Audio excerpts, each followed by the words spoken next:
So, hello everyone, कैसे हैं आप सब लोग? I hope each and every one of you is doing absolutely good. My name is Dr. Vipin Kumar Sharma और मैं आप सभी लोगों का तहे दिल से स्वागत करता हूं हमारे इस प्यार से प्लेटफॉर्म 10th हैकर्स के ऊपर। मैं हूं आप लोगों का साइंस हैकर और आज आप लोगों के लिए लेकर आया हूं केमिस्ट्री का सेकंड चैप्टर जिसका नाम है एसिड, बेसिस एंड सॉल्ट्स। तो दोस्तों, हम लोग already chemical reactions and equations को पढ़ चुके हैं और काफी सारे केमिकल रिएक्शंस के बेसिक फेनोमेना को हम लोग समझ चुके थे।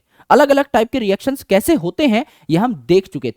आज हम लोग अलग अलग एसिड्स, बेसिस और सॉल्ट्स के रिएक्शंस को यहां पर परफॉर्म कर रहे होंगे।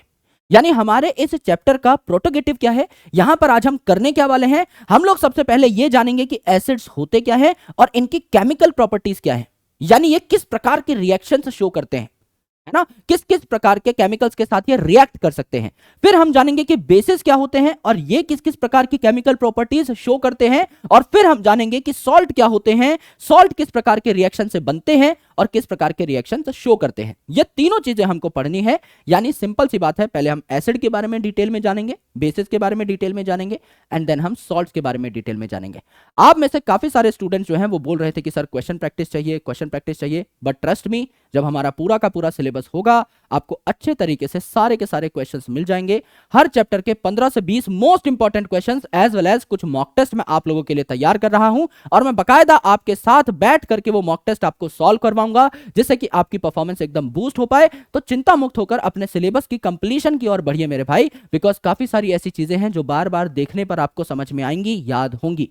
आज मैं आपको गारंटी के साथ कह रहा हूं कि अगर आप ये लेक्चर अच्छे से देख गए आपको हलवा लगेगा। एसिड, बेसिस एंड सॉल्ट्स सारे के सारे रिएक्शन आपको एकदम दिमाग में याद हो जाएंगे, कुछ भी करने की जरूरत नहीं पड़ेगी। ऐसे तिगड़म, ऐसी प्रैक्टिकल ट्रिक्स जो भूलने का कोई चांस नहीं है वो मैं आपको देने वाला हूं। बहुत मजा आएगा। हमारे हस्तलिखित यानी हैंड रिटन नोट्स है यहां पर और मात्र 4 शीट्स के अंदर, इतनी खुली खुली शीट्स लिखी हुई हैं, फिर भी मात्र 4 शीट्स के अंदर आपका पूरा का पूरा चैप्टर जो है ये कंसोलिडेट हो चुका है। इसमें कोई भी इंफॉर्मेशन मिसिंग नहीं है। यानी कि जब मैं आपको मॉक टेस्ट सॉल्व करवाऊंगा इन्हीं शीट्स का रेफरेंस लूंगा, यहीं से आपको आंसर बताऊंगा। जब मैं आपको इंपॉर्टेंट क्वेश्चंस करवाऊंगा इसी शीट का रेफरेंस लूंगा और जिस दिन आप अपने बोर्ड एग्जाम का पेपर देके आएंगे शाम को बैठ करके इन्हीं शीट्स का रेफरेंस लेकर बता दूंगा कि एक एक सवाल कहां कहां से पूछा गया है। इन शीट्स के बाहर कुछ नहीं आने वाला, तो इनको प्रिंट निकलवाइए और मेन फोकस रखिए कॉन्सेप्ट्स को समझने पर। यानी अगर आप इस लेक्चर में आ गए हैं तो आपका जो मेन उद्देश्य होना चाहिए वो ये होना चाहिए कि विपू सर जो कह रहे हैं वो मुझे समझ में आ जाए, विपू भैया जो बता रहे हैं मुझे याद हो जाए। बाकी सारी चीजें जो हैं मेरे को लिखी लिखाई मिल जाएंगी, उन्हीं में मैं एनोटेशंस कर सकता हूं, अपने खुद की एक आधी बात जो है वो मैं नोट कर सकता हूं। Right, so let's start this chapter and सबसे पहले हम लोग डिफरेंस जान लेते हैं एसिड का और बेस का। यानी हम लोगों ने ये नाम तो कई बार सुने हैं लेकिन हम लोगों को इनका एग्जैक्ट डिफरेंस नहीं पता है। अगर आप एसिड और बेस का मेन डिफरेंस जानना चाहते हैं तो वो क्या है, अगर आप एसिड को पानी में डालेंगे, एक्वस सॉल्यूशन बनाएंगे एसिड का, तो H+ आयंस निकलेंगे यानी पॉजिटिव आयंस निकलेंगे। और अगर आप बेस को पानी में डालेंगे तो आपका एक्वस OH आयंस यहां पर निकलेंगे जो कि नेगेटिव आयंस है, यानी नेगेटिव आयन यहां पर निकलेंगे। यानी एसिड जब टूटता है तो H+ आयन मिलते हैं, बेस जब टूटता है तो OH नेगेटिव आयन मिलते हैं। ये इनका मेन डिफरेंस है और एसिड और बेस दोनों को टूटने पर आयन मिल रहे हैं।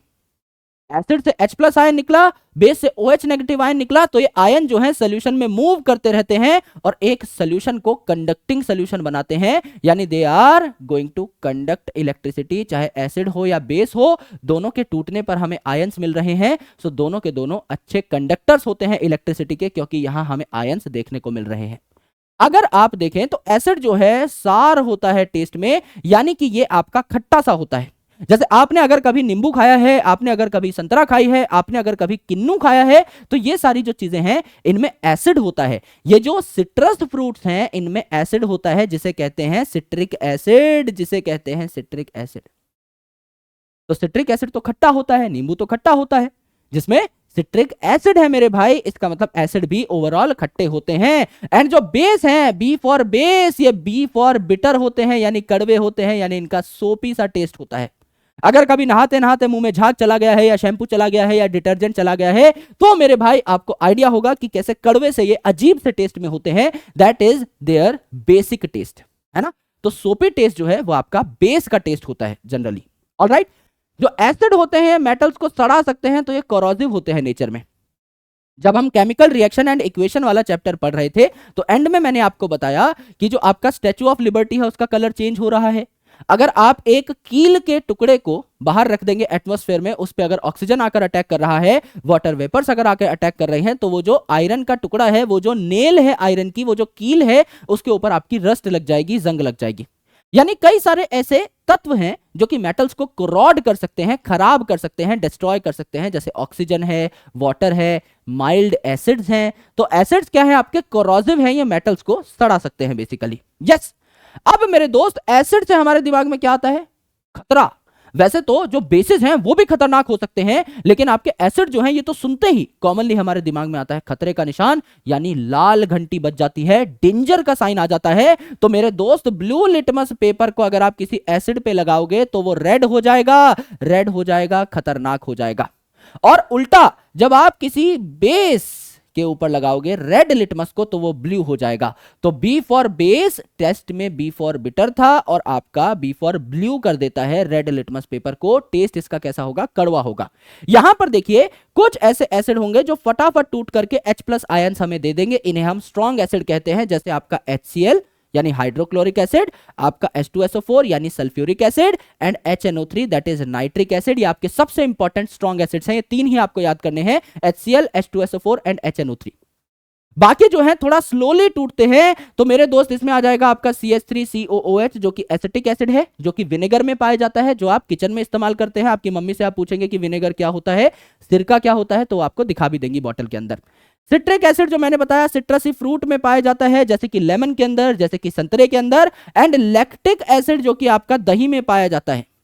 दूध को दही में कन्वर्ट करने के लिए जो बैक्टीरिया इस्तेमाल होता है वो होता है लैक्टिक एसिड बैक्टीरिया, यानी वो पक्का लैक्टिक एसिड ही बना रहा होगा। तो दही में बहुत सारा लैक्टिक एसिड होता है। ये आपके स्ट्रॉन्ग और वीक एसिड्स हैं। स्ट्रॉन्ग एसिड में सिर्फ तीन याद करने हैं, HCl, H2SO4 और HNO3। सिमिलरली जब हम रिएक्टिविटी सीरीज पढ़ रहे थे, कुड़ी, नाल, कार, मांगो, ऑल्टो, जेन, फरारी, सबको याद होगा अच्छे तरीके से। तो इनिशियल जो आपके तीन एलिमेंट्स हैं, उनके जो बेसिस होंगे वो स्ट्रॉन्ग बेसिस बनाएंगे। कुड़ी, नाल, कार बहुत रिएक्टिव है, तो ये आपके जल्दी जल्दी टूट जाएंगे, है ना। तो ये भी टूट करके आपको जल्दी जल्दी OH नेगेटिव आयन दे देंगे। तो ये तीन आपको याद करने होते हैं, कुड़ी, नाल, कार और OH लगा दो, सिंपल सी बात है, वैलेंसी सेटिस्फाई कर देंगे यहां पर, बात खत्म।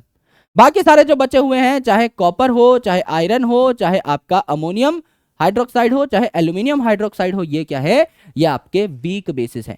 यानी स्ट्रॉन्ग एसिड में आपने तीन याद किए, HCl, H2SO4 एंड HNO3। और आपका यहां पर अगर आप स्ट्रॉन्ग बेसिस की बात करते हैं तो कुड़ी, नाल, कार यानी KOH, NaOH, CaOH whole twice, ये आपके स्ट्रॉन्ग बेसिस है। ये याद कर लिया तो वीक ऑटोमेटिकली आपको याद होते चले जाएंगे।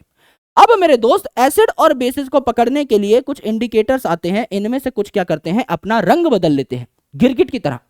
इनको एसिड के पास ले जाओगे, इनका कलर चेंज हो जाएगा, तो आपको पता लग जाएगा हाँ भाई ये जो केमिकल है ये एसिड है। या उनको बेसिस के पास ले जाओगे तो भी उनका कलर चेंज हो जाएगा, आपको पता लग जाएगा कि ये कोई बेस है। फॉर एग्जाम्पल मैं यहां पर आपको बताता हूं, कुछ इंडिकेटर्स होते हैं जो नेचुरल होते हैं, जैसे कि ये जो आपका लिटमस है ये लाइकन से या प्लांट से डेराइव किया जा सकता है, तो नेचुरली हमको मिलता है लिटमस पेपर। जबकि आपका जो फिनोफ्थलीन है, मिथाइल ऑरेंज है, ये आपके आर्टिफिशियल या सिंथेटिक एक प्रकार से इंडिकेटर्स कहलाते हैं। तो ये जो आपका रेड लिटमस है, हमने बताया ये बी फॉर ब्लू हो जाएगा, बी फॉर बेस के साथ। और जो आपका ब्लू लिटमस है ये खतरे का निशान बना लेगा, रेड हो जाएगा एसिड के साथ। तो ये अपना कलर चेंज करते हैं एसिड के साथ और बेस के साथ।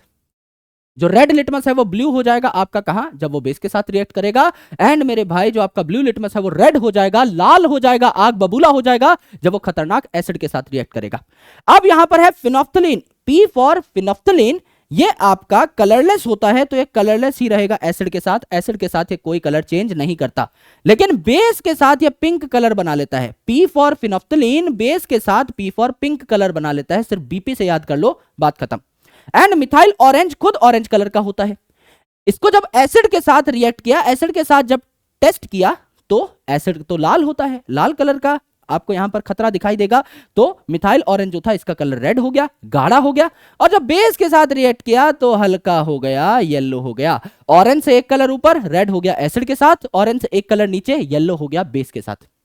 यानी जो रेड लिटमस था वो बी फॉर ब्लू हो गया बेस में, जो आपका ब्लू लिटमस था वो रेड यानी डेंजरस हो गया आपका किसके साथ, एसिड के साथ।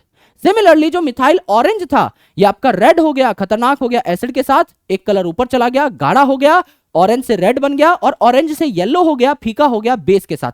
एंड जो फिनोफ्थलीन है, पी फॉर फिनोफ्थलीन, ये बेस के साथ रिएक्ट करके क्या कर देती है, आपका पिंक कलर में उसको कन्वर्ट कर देती है। फिनोफ्थलीन जो है आपका कैसा हो जाता है, कलरलेस से पिंक हो जाता है। तो बीपी से हमने याद किया था, बेस के साथ P for phenolphthalein, P for pink हो जाता है। बीपी से हम लोगों ने याद किया था। ये सारे कलर इंडिकेटर्स हैं जो कलर चेंज करके बताते हैं कि इनका रिएक्शन एसिड के साथ हुआ है या बेस के साथ हुआ है, इनको एसिड के पास ले जाया गया है या बेस के पास ले जाया गया है। कुछ ऐसे इंडिकेटर्स होते हैं जो अपनी स्मेल को चेंज करते हैं, इन्हें ऑल्फैक्टरी इंडिकेटर्स कहते हैं। यस, जैसे आपका अनियन यानी प्याज है, वेनिला एसेंस है जो वेनिला आइसक्रीम में इस्तेमाल होता है, एंड क्लोव ऑयल है यानी लौंग का तेल है। जैसे बेबी को बेस पसंद है, यहां पर इन तीनों को बेस पसंद नहीं है। एसिड के साथ तो ये नॉर्मल ही रहते हैं, जब एसिड के पास इनको ले जाया गया तो इनकी स्मेल में कोई चेंज नहीं आया, नो चेंज इन एसिड्स। लेकिन जब इन्हें बेस के पास ले जाया गया तो अपनी स्मेल को छोड़ करके भाग जाते हैं। यस, तो इनकी स्मेल जो है गायब हो जाती है। एक प्याज को अगर एक बेस में रखा तो उस प्याज की स्मेल गायब हो जाएगी, यानी उस प्याज ने एक बेस के साथ रिएक्ट किया है। अगर एक कंटेनर है, उसमें मुझे पता नहीं है एसिड है या बेस, मुझे पता करना है, तो मैं क्या करूंगा, एक प्याज लूंगा और उस कंटेनर में डाल दूंगा और प्याज को सूंघूंगा। अगर एज इट इज प्याज की स्मेल रही, इसका मतलब एसिड के साथ उसने रिएक्ट किया है, एसिड से कोई स्मेल में चेंज नहीं आया। बेस के साथ अगर वो रिएक्ट करती होगी तो स्मेल गायब हो चुकी होगी, मुझे पता लग जाएगा। तो ये कुछ डिफरेंसेस हैं आपके एसिड और बेसिस के बीच में। अब हम लोगों को क्या करना है, केमिकल प्रॉपर्टीज पढ़नी है, यानी एसिड और बेसिस कैसे अलग अलग चीजों के साथ रिएक्ट कर सकती हैं, कैसे अलग अलग आपके कंपाउंड्स बना सकती हैं, अलग अलग केमिकल्स बना सकती हैं। अब हमें यहां पे सिर्फ 5-6 लाइंस याद करनी है, ज्यादा कुछ याद नहीं करना, सिर्फ 5-6 लाइंस। क्यों? क्योंकि हर चीज का एक फॉर्मूला होता है। मैं सिर्फ आपको वो फॉर्मूला बताऊंगा और आपको फिर एग्जाम्पल्स लिख करके दिखाऊंगा खूब सारे। आपको पता लगेगा कि जितने भी एग्जाम्पल्स हैं वो तो फॉर्मूला से ही सॉल्व हो जाएंगे। तो हम लोगों को सिर्फ फॉर्मूला दिमाग में रखना है और कुछ भी नहीं। फॉर एग्जाम्पल मैं आपको यहां पर बताता हूं, रिएक्शन विद वाटर। क्या किसी भी बच्चे को याद करने की जरूरत है? नहीं गुरुजी, हमें बिल्कुल याद करने की जरूरत नहीं है। हमें पता है एसिड और बेस वाटर के साथ कैसे रिएक्ट करते हैं। जब एसिड को वाटर में डालूंगा तो H+ आयन दे देगा, जब बेस को वाटर में डालूंगा तो OH- आयन दे देगा। ये तो हमें पहले से पता है, ये तो हमारी इस चैप्टर की पहली लाइन थी मेरे भाई, ये तो हमको अच्छे से पता है। तो मेरे भाई यहां पर क्या हुआ, जब मैं एसिड को पानी से रिएक्ट कराता हूं तो H+ आयन मिल जाते हैं, और जब मैं बेस को पानी से रिएक्ट कराता हूं तो OH- आयन मिल जाते हैं। कुछ याद करने की जरूरत नहीं। जैसे यहां पे मैंने HCl को जब पानी में डाला तो H+ आयन मिल गए और यहां पर आपका Cl- मिल गया, H+ और Cl-। अब ये जो H+ है ना, ये कभी भी अकेला नहीं पाया जाता, इट कांट एग्जिस्ट अलोन, अकेला नहीं रहने दिया जाता इसको। ये H+ जो है इस वाटर के साथ रिएक्ट कर लेता है। तो यहां पे पहले से ही H2O में H2 है यानी 2 हाइड्रोजन है, ये एक और आ जाता है तो H3O+ हो जाते हैं। ये H+ का जो प्लस साइन है ऊपर लगा देते हो आप, तो हाइड्रोनियम आयन बन जाता है। यानी जो HCl था ये पानी में टूट गया, स्ट्रॉन्ग एसिड है, 3 ही स्ट्रॉन्ग एसिड बताए थे, HCl, H2SO4 और नाइट्रिक एसिड। HCl पानी में टूट गया तो यहां पर आपका H+ और Cl- बन गया। Cl- एज इट इज है, ये H+ H2O के साथ जाके जुड़ गया, H3O+ यानी हाइड्रोनियम आयन बन गया। अगर H2SO4 है, ये भी पानी में जाके टूटेगा तो आपके 2 बन जाएंगे H+ और SO4 2- बन जाएगा, SO4 2- बन जाएगा, यानी H+ निकाल दिया मैंने एसिड से, सिंपल सी बात। अगर HCl गैसियस स्टेट में है, पानी में अगर मैं नहीं डाल रहा, पानी में नहीं डाल रहा तो एसिड टूटेगा ही क्यों, तो कोई रिएक्शन आपका नहीं होगा। पानी इंपॉर्टेंट है मेरे भाई, इसीलिए ये जो H+ है और ये जो OH- है इसके बगल में AQ लिखा है, एक्वस है, ये पानी के बिना ये रिएक्शन नहीं हो पाएगा। इसीलिए जब आप पानी नहीं दे रहे तो कोई रिएक्शन नहीं होगा एसिड का, है ना। बेस है, OH- देगा। यहां पर आपने पानी डाला, NaOH 2 टुकड़ों में टूट गया, Na+, OH-, Na+, OH-, OH- निकल गया। अब कुछ ऐसे बेस होते हैं जो पानी में घुल जाते हैं आसानी से, जिनको आसानी से पानी में घोल सकते हो और ये फटाफट टूट जाते हैं, इनको हम लोग क्या कहते हैं, एल्कली कहते हैं। ऐसे बेस जो पानी में भी घुल जाते हो, सॉल्युबल हो जाते हो, इन्हें हम एल्कली कहते हैं। पर कुछ बेस ऐसे भी हैं जो पानी में नहीं घुलते, तो ये बेस तो हैं, इनके पास भैया OH ग्रुप तो है, ये OH आयन तो देंगे, लेकिन ये पानी में बहुत अच्छे तरीके से घुल नहीं पाते, इसीलिए इनको हम लोगों ने क्या कहा, नॉन एल्कली कहा। तो बेस तो ये भी है ना, और बेस ये भी है, लेकिन ये पानी में घुल रहा है इसलिए इसे एल्कली वाला बेस कहा, इसे नॉन एल्कली बेस कहा। एक इंपॉर्टेंट चीज देखिए, पूछा जाता है आपसे कि जब भी आप एसिड और वाटर का रिएक्शन कराते हैं, आप वाटर लेते हैं बीकर में और ऊपर से जो है आप ड्रॉपर से ड्रॉप बाय ड्रॉप हल्का हल्का एसिड ऐड कर रहे होते हैं। क्यों? अगर आप बहुत ज्यादा एसिड वाटर में ऐड कर देंगे तो ये जो रिएक्शन है ये एक्सोथर्मिक होती है। बहुत ज्यादा एसिड अगर एक बार में आपने पोर कर दिया वाटर में तो हो सकता है आपका कांच का बीकर टूट जाए, किसी आसपास वाले को चोट लग जाए और बहुत सारी एनर्जी यहां रिलीज होती है, हीट रिलीज होती है due to exothermic nature of this reaction. तो हो सकता है आसपास आग भी लग जाए। तो खतरे से बचने के लिए आप हमेशा पानी में एसिड नाप लीजिए। एक एक्सपेरिमेंट के लिए आपको कितना एसिड चाहिए और उसमें आप क्या करते हैं, पानी में एसिड ऐड करते रहते हैं। ये इंपॉर्टेंट है। तो पहला रिएक्शन था, पहले रिएक्शन में कुछ किया ही नहीं सर। एसिड और बेस की डेफिनेशन क्या थी? एसिड पानी में जाकर के H+ देगा, बेस जो है पानी में जाकर के OH- देगा। वही हमने पढ़ा, कुछ याद नहीं करना, कुछ भी याद नहीं करना, एक लाइन भी याद नहीं करनी, वो तो बेसिक डिफरेंस ही हमको दे दिया है। अब देखो सेकंड रिएक्शन है, एसिड और बेस आपस में कैसे रिएक्ट करते हैं। एसिड और बेस आपस में कैसे रिएक्ट करते हैं ये भी याद नहीं करना सर। एसिड देता है H+ आयन और आपका बेस देता है OH- आयन। इन दोनों का अगर प्लस कर दिया तो क्या हो जाएगा, यहां से एक H, यहां से एक H, यहां से एक O, H2O यानी वाटर निकल जाएगा। यानी एसिड और बेस जो है जब साथ मिलेंगे तो वाटर निकलेगा। वाटर होता है न्यूट्रल, इसीलिए इसे न्यूट्रलाइजेशन रिएक्शन कहते हैं। और एसिड और बेस का जो बचा हुआ पार्ट है वो साथ में मिलकर के सॉल्ट बना लेगा। जैसे यहां पर आपका HCl है तो H+ हट गया, यहां बचा Cl, और ये NaOH है, यहां OH- हट गया, बचा Na, तो ये Na और Cl मिलकर NaCl नाम का सॉल्ट बना लेते हैं और ये H और OH मिलकर के वाटर बना लेते हैं। इसे न्यूट्रलाइजेशन रिएक्शन कहते हैं क्योंकि पानी बन रहा है। बात खत्म। तो जब एसिड और बेस को साथ में डाला तो सॉल्ट और वाटर बना, सॉल्ट और वाटर बना। तो यहां पर हमने ये भी सीख लिया कि एसिड और बेस मिलके ही सॉल्ट बनाते हैं, है ना। तीसरा पॉइंट जो है हमारे चैप्टर के नाम का वो भी क्लियर हो गया। तो यहां देखिए NaOH और HCl, यहां पर OH और H मिलके बना देंगे आपका H2O और आपका NaCl निकल जाएगा। यहां पे H2SO4 एज वेल एज यहां पर हो जाएगा CaOH2, तो यहां CaSO4 साथ में जुड़ जाएंगे, वाटर आपका निकल जाएगा। यहां पे आपका MgOH2, यहां से OH नेगेटिव निकलेगा और CH3COOH यहां से H निकलेगा, तो ये CH3COO और Mg साथ में जुड़ जाएंगे, वैलेंसी हम सेटिस्फाई कर देंगे और साथ में वाटर निकल जाएगा। सिंपल सी बात है। यानी पहले रिएक्शन में हमने ये देखा जब एसिड को पानी में डाला तो H+ निकला, जब बेस को पानी में डाला तो H- निकला, कुछ याद नहीं किया। दूसरा, जब एसिड और बेस को साथ मिलाया तो सॉल्ट और वाटर निकले, बात खत्म, कुछ याद नहीं किया। तीसरा देखिए, रिएक्शन विद मेटल्स। अगर मेटल के साथ रिएक्ट करा दूं किसी एसिड या बेस को तो क्या निकलेगा? दोनों केसेस में याद रखिएगा हाइड्रोजन निकलेगी और आपका कुछ साथ में यहां पर क्या बनेगा, सॉल्ट बनेगा। मेन है हाइड्रोजन गैस निकलेगी। चाहे मेटल के साथ एसिड को रिएक्ट कराओ चाहे बेस को रिएक्ट कराओ, हाइड्रोजन गैस निकलेगी। यानी यहां पर क्या हुआ, यहां पर आपका ये मेटल है ना, इसको मैंने ग्रेन्यूल के फॉर्मेट में लिया है। जब भी आप किसी चीज को पीस देते हो उसका सरफेस एरिया बढ़ जाता है और सरफेस एरिया जब बढ़ जाता है तो रिएक्शन करने में आसानी होती है। इसीलिए यहां पर जिंक के ग्रेन्यूल्स, पीसे हुए टुकड़े लिए हैं मैंने। तो जिंक ग्रेन्यूल को जब HCl में डाला तो क्या बन गया, ZnCl2, जिंक के साथ आपका यहां का Cl अटैच हो गया एंड ये जो H था ये H2 गैस यहां पर निकली। सिमिलरली जब जिंक को H2SO4 नाम के एसिड के साथ डाला तो ये जिंक जो है इस SO4 के साथ रिएक्ट करके बना लेगा ZnSO4 और यहां पर जो हाइड्रोजन है सीधी सीधी निकल जाएगी, हाइड्रोजन गैस निकली। कैसे कंफर्म करेंगे कि हाइड्रोजन गैस निकली?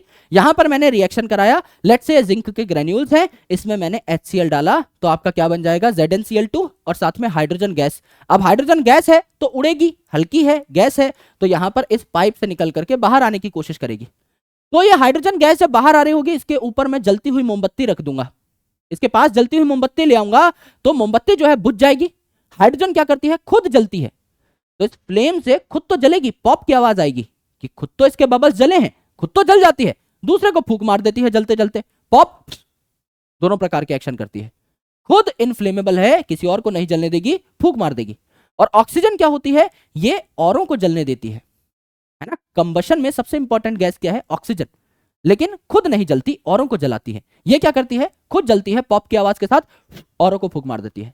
तो मोमबत्ती इसने बुझा दी लेकिन खुद पॉप की आवाज आई तो हमें पता लगा हाइड्रोजन गैस बनी है। तो हम कंफर्म कर सकते हैं कि जब मेटल एसिड के साथ रिएक्ट करता है तो हाइड्रोजन गैस बनती है। यह हमें कंफर्म हो गया इस पॉप वाले एक्सपेरिमेंट से।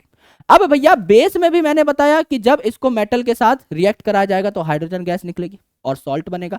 जैसे आपका जिंक है, इसको NaOH के साथ जब रिएक्ट कराया तो यहां पर मैंने बताया कि मेरे भाई आपकी हाइड्रोजन गैस निकलेगी, तो ये जो है आपका हाइड्रोजन के फॉर्मेट में निकल जाएगा, और ये NaO जो है, ये NaO जो है ये आपका सीधा रिएक्ट कर लेगा जिंक के साथ। तो 2 Na 2 O है ना, यहां पर 2 Na और 2 O ये रिएक्ट कर जाएंगे इस जिंक के साथ, तो बन जाएगा Na2ZnO2 जिसे सोडियम जिंकेट कहते हैं, और साथ में हाइड्रोजन गैस निकल गई। यानी जब एसिड या बेस मेटल के साथ रिएक्ट करते हैं तो हाइड्रोजन गैस निकलती है। सिंपल सी बात, एक चीज निकाल दो, हाइड्रोजन गैस। पहला रिएक्शन हमने क्या पढ़ा, एसिड पानी में घुल के H+ देगा, बेस पानी में घुल के OH- देगा। दूसरा पढ़ा, जब एसिड और बेस को मिलाया तो सॉल्ट और वाटर बना, एसिड का H+, बेस का OH- मिलके वाटर बना बैठे, और बची हुई दोनों चीजें जुड़कर सॉल्ट बन गई। हमने फिर पढ़ा कि एसिड या बेस को, दोनों में से किसी भी चीज को जब आप मेटल से रिएक्ट कराओगे तो हाइड्रोजन गैस निकलेगी, पॉप की आवाज के साथ वो बर्न होगी, और सामने वाली जलती हुई मोमबत्ती को फूंक मार के अपना हैप्पी बर्थडे बना लेगी। ये हमने अभी तक देखा। 3 लाइनों में अभी तक के सारे रिएक्शन खत्म हो गए। चौथा देखो, मेटल ऑक्साइड कहीं सुनेला लगता है। यस सर, मेटल ऑक्साइड कहीं सुनेला लगता है। अलग अलग मेटल्स जो हैं ऑक्सीजन के साथ रिएक्ट करके ऑक्साइड बना लेते हैं। अब देखो, जब आपका एसिड या बेस मेटल के साथ रिएक्ट कर रहे थे तो हाइड्रोजन गैस निकल रही थी। अब मेटल के साथ साथ ऑक्साइड यानी ऑक्सीजन भी है, तो इस H2 पे एक O भी लगा दो ना यार, ऑक्साइड का H2O निकल जाएगा। यहां सॉल्ट और H2 निकल रहा था, यहां सॉल्ट और H2O निकल जाएगा, ऑक्साइड का O लगा दो इस H पे, बात खत्म, कुछ याद ही नहीं करना। मेटल में अगर H2 निकला तो मेटल ऑक्साइड में एक ऑक्सीजन ऐड कर दो, H2O निकल जाएगा, कुछ याद नहीं करना मेरे भाई। यहां देखिए, मेटल ऑक्साइड जो है ये अगर एसिड के साथ अटैक करता है, एसिड के साथ रिएक्ट करता है, तो सॉल्ट प्लस वाटर निकला। यस, तो ये जनरली बेसिक होते हैं। ये जो आपके मेटल ऑक्साइड हैं बेसिक होते हैं। क्यों? क्योंकि मैंने अभी आपको बताया था एसिड प्लस बेस मिलकर के सॉल्ट और वाटर बनाते हैं। तो एसिड अगर मेटल ऑक्साइड के साथ रिएक्ट करके सॉल्ट और वाटर बना रहा है, वही चीजें जो ये बेस के साथ रिएक्ट करने पे बनाता है, तो मेटल ऑक्साइड जनरली बेसिक हुई ना। यस गुरुजी, बेसिक हो गई। तो मेटल ऑक्साइड जनरली बेसिक होती हैं ज्यादातर केस में। जैसे CuO कॉपर का ऑक्साइड है जो ब्लैक कलर का होता है, इसमें अगर एसिड डाला HCl तो यहां पर क्या हो गया मेरे भाई, H2O बना दो, H2O बना दो, यहाँ पे H और O बैलेंस करेंगे तो H2O बन जाएगा, और ये Cu जो है क्लोरीन के साथ रिएक्ट कर लेगा, CuCl2 बना लेगा, जो कि ब्लूइश ग्रीन कलर का होता है ना। कॉपर के कंपाउंड वैसे भी आपके अधिकतर जो है सोल्यूशन में वो आपको देखने को मिलते हैं कैसे, ब्लूइश कलर के ही, है ना। जैसे CuSO4 को हम लोग, कॉपर सल्फेट को हम लोग ब्लू विट्रॉल कह रहे थे, तो वैसे भी ये थोड़ा सा ब्लूइश ही होता है सोल्यूशन में घुलने पे, है ना। ओवरऑल अगर आप कॉपर को देखो, अगर आप बर्तन देखो, है ना, तो आपका ये रेडिश कलर का, ब्राउनिश कलर का होता है सॉलिड स्टेट के अंदर। अगर आप देखें तो यहां पर हमने मेटल ऑक्साइड के साथ रिएक्शन देख लिया है। मेटल के साथ H2 गैस निकाल रहे थे एसिड, यहां पे ऑक्साइड है तो O और लगा दो, ये आपका काम हो जाएगा। Reaction with non metal oxide, reaction with non metal oxide, अब क्या हो जाएगा, नॉन मेटल ऑक्साइड, तो यहां पर भी आपका H2O निकलेगा। सेम जो आपका मेटल ऑक्साइड में था सेम नॉन मेटल ऑक्साइड में होगा, पर यहां रिएक्ट कौन करेंगे, बेस। क्योंकि मैंने बताया मेटल ऑक्साइड जो है ये तो जनरली बेसिक होते हैं, तो इसके साथ सिर्फ एसिड ही रिएक्ट करेंगे, एसिड बेस रिएक्ट करते हैं, है ना। अब ये जनरली बेसिक हैं तो इसके साथ बेस तो रिएक्ट करेगा नहीं। सिमिलरली यहाँ पे नॉन मेटल ऑक्साइड है, ये आपके क्या होते हैं, जनरली एसिडिक होते हैं, जनरली एसिडिक होते हैं। इसको मैं नीचे कर देता हूं, है ना, अच्छे तरीके से। ये जनरली क्या होते हैं आपके, एसिडिक होते हैं। अगर ये जनरली एसिडिक हुए मेरे दोस्त, तो यहां पर ये बेस के साथ ही रिएक्ट करेंगे, और एसिड बेस जब रिएक्ट करते हैं तो सॉल्ट और वाटर बनता है। तो जो आपके मेटल ऑक्साइड थे वो एसिड के साथ रिएक्ट कर रहे थे क्योंकि वो जनरली बेसिक थे, तो एसिड बेस जो बनाते हैं वही बना, सॉल्ट और वाटर। और जो आपके नॉन मेटल ऑक्साइड हैं जनरली एसिडिक होते हैं, तो बेस के साथ रिएक्ट करेंगे, सेम चीज बनाएंगे आपका सॉल्ट एंड वाटर। यहां भी कुछ याद करने की जरूरत नहीं पड़ी, है ना। जैसे कि यहां पर अगर आप देखें तो आपका CO2 जो है नॉन मेटल का ऑक्साइड, ये आपका बेस के साथ रिएक्ट कर रहा है, तो आपका बन जाएगा Na2CO3 और साथ में वाटर निकल जाएगा, यानी आपका सॉल्ट एंड वाटर बने। एंड जब ये CO2 यानी नॉन मेटल का ऑक्साइड CaOH2 नाम के बेस के साथ रिएक्ट करेगा, तो ये CO2 आके यहां जुड़ जाएगा कैल्शियम के साथ, कैल्शियम कार्बोनेट बन जाएगा, एंड साथ में वाटर निकल जाएगा। ये जो कैल्शियम कार्बोनेट है सफेद होता है, यस मिल्की होता है। जैसे इस एक्सपेरिमेंट में अगर आप देखें, इस एक्सपेरिमेंट में अगर आप देखें तो यहां पर CaOH2 जो है यानी कैल्शियम हाइड्रोक्साइड जो है, इसमें जब आप CO2 गैस पास कराते हैं, ये जो कैल्शियम हाइड्रोक्साइड है इसमें जब आप CO2 गैस पास कराते हैं तो CaCO3 बन जाता है, CaCO3 बन जाता है, और ये व्हाइट होता है, मिल्की होता है। यानी ये जो आपका लाइम वाटर है, कैल्शियम हाइड्रोक्साइड, इसको CO2 से जब पास कराओगे तो मिल्की हो जाएगा। इस एक्सपेरिमेंट से आपको पता लगता है कि CO2 गैस रिलीज हुई है। हाइड्रोजन निकली है, ये पता लगाना है तो कैसे पता लगाओगे? हाइड्रोजन अगर कहीं से निकल रही है तो उसके सामने जलती हुई मोमबत्ती ले जाओ, हाइड्रोजन खुद तो पॉप की आवाज करके जल जाएगी और हैप्पी बर्थडे बना के मोमबत्ती को बुझा देगी। कंफर्म हो गया, हाइड्रोजन गैस बनी है। CO2 गैस बनी है, ये कैसे कंफर्म करें? CO2 गैस जो बन रही है उसको पास करा दो, उसकी नल की फिट कर दो कहां? कैल्शियम हाइड्रोक्साइड सोल्यूशन में। कैल्शियम हाइड्रोक्साइड के साथ जब CO2 रिएक्ट करेगी तो कैल्शियम कार्बोनेट बनेगा और आपका क्या हो जाएगा? लाइम वाटर जो है मिल्की हो जाएगा। करेक्ट, लाइम वाटर मिल्की हो जाएगा। ये फर्दर और भी रिएक्ट करता है, यहां पे देखिए रिएक्शन आपको दिखा रखा है। लाइम वाटर जो है आपका मिल्की हो गया है ना। तो जब आपने बेस का यहां पे रिएक्शन कराया नॉन मेटल ऑक्साइड के साथ, तो आपका बेस का रिएक्शन कराया आपने एसिड के साथ, CO2 आपका इस हिसाब से एसिडिक हो गया, तो सॉल्ट एंड वाटर बना। अब ये जो सॉल्ट है कैल्शियम कार्बोनेट, इसमें आप और पानी डालोगे और CO2 डालोगे तो ये क्या कर लेता है? ये आपका HCO3 सोल्यूशन बना लेता है, कैल्शियम हाइड्रोजन कार्बोनेट बना लेता है एक्वस, यानी और रिएक्ट कर लेता है फर्दर CO2 के साथ, फर्दर और ज्यादा रिएक्शंस ये करता रहता है। यस, ये आपको देखने को मिला। I hope this is understood to all of you. I hope ये आपको अच्छे तरीके से समझ में आ गया होगा। बाद में आपको नोट्स देने से पहले ये जो है मैं अच्छे तरीके से सेट कर दूंगा, डोंट वरी। यस, अब देखो मेरे भाई, आखिरी रिएक्शन आपका यहां पर है, reaction with metal hydrogen carbonate. Metal hydrogen carbonate, carbonate वाला छूट गया शायद, उसको देख लेते हैं। हाँ, ये छूट गया कार्बोनेट वाला, हाइड्रोजन कार्बोनेट पे डायरेक्टली नहीं कूद सकते। अभी तक हमने क्या क्या पढ़ा सारा बताता हूं। एसिड वो होते हैं जो पानी में घुल करके H+ आयन दें, बेस वो होते हैं जो पानी में घुल करके OH- आयन दें। तो पहला रिएक्शन यही था, रिएक्शन विद वाटर। एसिड को पानी में डाला, H+ मिला, बेस को पानी में डाला, OH- मिला। एसिड और बेस को साथ रखा तो सॉल्ट और वाटर बना। उसके अलावा अगर आप देखें मेरे भाई, जब एसिड की या बेस की मेटल के साथ रिएक्शन कराई तो दोनों केस में हाइड्रोजन बनी, जो कि पॉप साउंड के साथ बर्न करती है और बुझती हुई और कैंडल को बुझा देती है ना, बुझा देती है कैंडल को। यहां जो मेटल ऑक्साइड हैं ये आपके कैसे हैं? ये आपके बेसिक है नेचर में, तो आपके एसिड के साथ रिएक्ट करेंगे। नॉन मेटल ऑक्साइड जो है जैसे कि आपका CO2, ये एसिडिक होते हैं आपके नेचर में, तो ये आपका बेस के साथ रिएक्ट करेंगे। और एसिड और बेस जब रिएक्ट कर रहे हैं तो आपका क्या बनेगा? Salt and water. यानी इन दोनों केसेस में जब आपका एसिड मेटल ऑक्साइड के साथ रिएक्ट कर रहा है और बेस जब आपका नॉन मेटल ऑक्साइड के साथ रिएक्ट कर रहा है, दोनों ही केसेस में आपका क्या बना? दोनों ही केसेस में आपका क्या बना? सॉल्ट एंड वाटर बना, क्योंकि एसिड बेस वाला रिएक्शन ही है। H2 गैस निकली है, ये हमें कैसे पता लगेगा? H2 गैस जब निकल रही है उसके ऊपर जलती हुई कैंडल ले जाइए, कैंडल जो है आपकी बुझ जाएगी और पॉप साउंड के साथ हाइड्रोजन खुद जल जाएगी। CO2 निकल रही है, कैसे बताएं? CO2 को जो है कैल्शियम हाइड्रोक्साइड सोल्यूशन यानी लाइम वाटर से पास कराइए तो वो सफेद हो जाएगा, मिल्की हो जाएगा, क्योंकि कैल्शियम कार्बोनेट और वाटर बन जाएगा।